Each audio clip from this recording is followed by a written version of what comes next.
CIST, une relation tumultueuse qui s'achève. Lundi 8 janvier, après plusieurs jours de rumeurs de remaniement ministériel, Elisabeth Borne a présenté sa démission à Emmanuel Macron, qui l'a acceptée.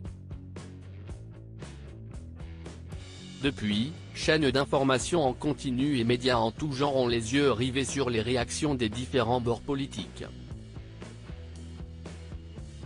Mais aussi, certains donnent davantage de détails quant à la relation qu'entretenaient le président et sa première ministre.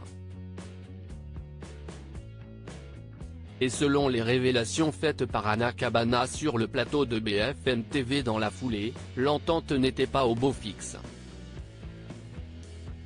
Ce qu'on ne retiendra pas d'Elisabeth Borne, CIST, précisément la photo qu'a postée Emmanuel Macron sur X, où on la voit rire aux éclats, a d'abord expliqué l'éditorialiste, à propos du message posté par le président à la suite du départ de la femme politique.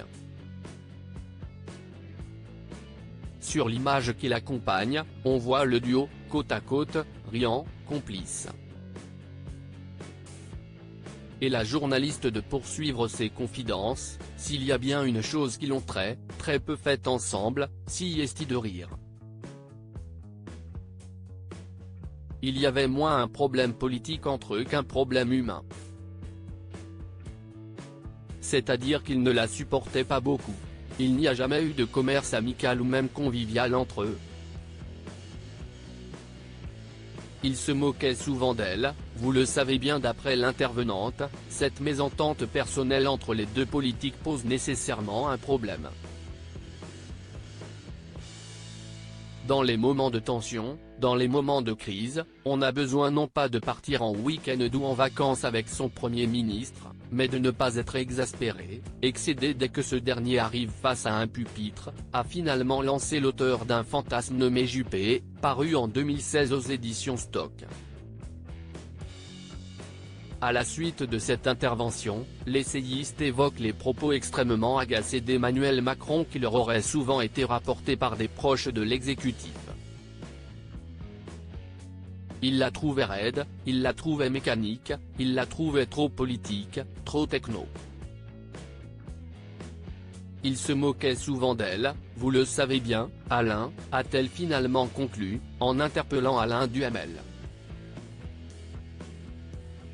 Du côté d'Emmanuel Macron, pas de moquerie à l'horizon. Après l'annonce tant attendue, le chef de l'État a adressé un tendre message sur son compte X, ex-Twitter, à celle qui a été locataire de Matignon durant 20 mois, Madame la Première ministre, chère Elisabeth Borne, votre travail au service de notre nation a été chaque jour exemplaire. Vous avez mis en œuvre notre projet avec le courage, l'engagement et la détermination des femmes d'État. De tout cœur, merci. Article écrit en collaboration avec 6 médias. Crédit photo, Dominique Jacovide.